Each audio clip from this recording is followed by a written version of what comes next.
Hello everyone, today I am back with another question of GATE 2026. This question is based on Friis transmission equation.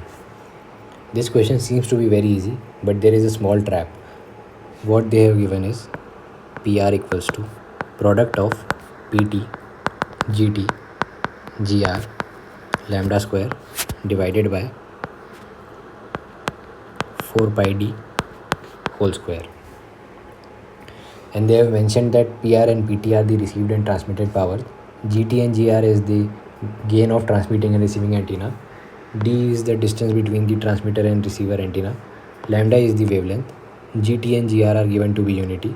Lambda value is 0.3 meters. Transmitted power is plus 10 dBm and received power is minus 90 dBm. And we are supposed to find the distance D. So this question seems to be very easy because they have given the formula itself. They have given all the values. We just have to substitute those values.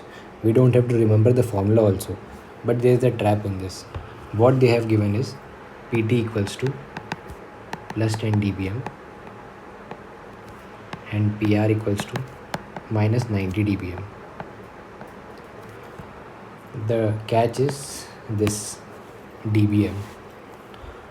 This given formula holds good only when PR and PT are in the units of watts or milliwatts. PR and PT should be in the units of watts or milliwatts to use this formula. So first we have to convert this from dBm to watt. The reason behind taking this question was that GATE is a graduate level exam, and at graduate level we usually deal with power in the units of watts. So many people are not familiar with this term dBm. So first I will tell you the standard approach, how to convert from dBm to watt.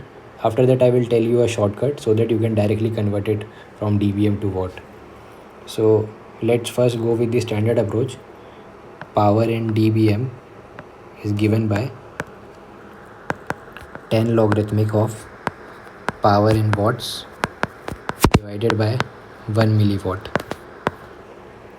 So suppose if we have 0 dBm power, so this will be 0 dBm equals to 10 logarithmic of power in watts divided by 1 milliwatt. So from here power in watts comes out to be 1 milliwatt. So what we can say is 0 dBm corresponds to 1 milliwatt. Similarly, if you will go for 10 dBm, you just have to substitute this value in this formula. So when you will substitute, you will get for 10 dBm the corresponding power will be 10 milliwatts.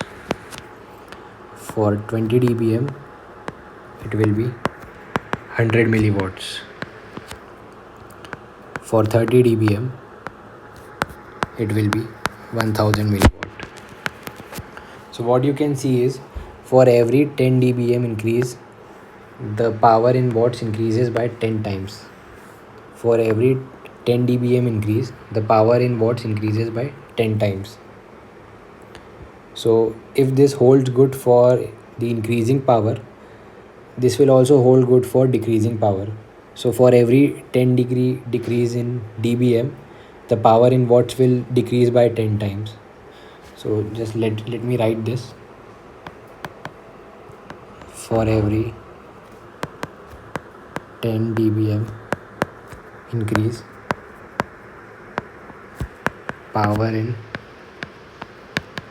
watts increases by 10 times. And similarly, for every 10 dBm decrease, power in watts decreases by 10 times. So suppose we have 0 dBm corresponding to 1 milliwatt, and what they have given is PT equals to 10 dBm. So corresponding to 10 dBm it will be, here we moved from 10 dBm, we increased with the value of 10 dBm. So this value will get multiplied by 10 times, so it will be 10 milliwatt. Now we have PR equals to minus 90 dBm. So this will be minus 90 dBm. Let me just write it again.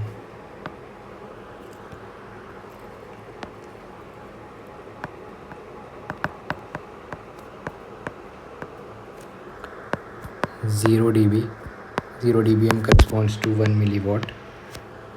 So minus 90 dBm corresponds to, so here we jumped 10 dBm 9 times in the decreasing order. So here we will go 10 raised to the power minus 9 times in watts. So basically we got the conversion of dBm of PT and PR, which comes out to be PT equals to 10 milliwatts and PR equals to 10 raised to the power minus 9 milliwatt. So we got the values in watts. Now we just have to substitute it in this formula to get the final answer.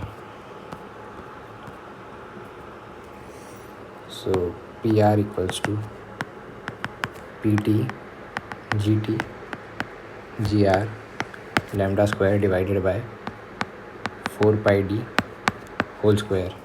We have the value of PR to be 10 raised to the power minus 9 milli equals to PT is 10 milli multiplied by GT is unity, GR is unity, lambda is 0.3 whole square divided by 4 pi d whole square. So milli 2 milli got cancelled, so this will be d square equals to 10 raised to the power 10 multiplied by 0.3 whole square divided by 4 pi whole square. So on further solving this, we will get d equals to 10 raised to the power 5 multiplied by 0.3 divided by 4 pi meters. Why meters? Because the given value of wavelength lambda is in meters. So the distance will be in meter, but we are supposed to find the answer in the units of kilometers. So let's convert this into kilometers. So we will get 0.3 into 10 raised to the power 2 by 4 pi kilometers. So this comes out to be 30 by 4 pi kilometers, which is equals to 15 by 2 pi kilometers. So this is the final answer to this question, 15 by 2 pi, option B. Thank you so much.